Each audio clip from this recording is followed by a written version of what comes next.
Another challenging thing to do with a 22 is playing cards. Everybody has some laying around that are either used or missing a few cards. What you'll do is you'll shuffle the deck. Two people, or each person in the group will draw one, and they go for points. Now, for instance, on this Queen of Hearts, the two larger hearts are worth a point.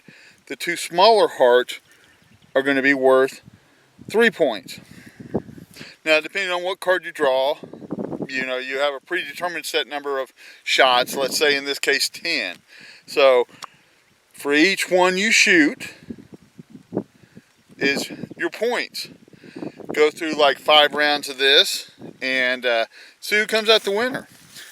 As I say, it's a lot of fun. Up here on the board I have a 5 of spades, so I'm going to zoom into it and we'll see how good I can do with it.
Well, as you can see, I didn't do so great on that. I got one.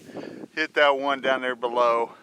None of them directly on. I did hit the number 5 though 2 times, so that was pretty cool, I guess. But you can kind of get the gist of it. It's kind of fun to do, a little challenging, and just, as I say, get out and enjoy your guns and have a lot of fun and be safe. Thanks for watching.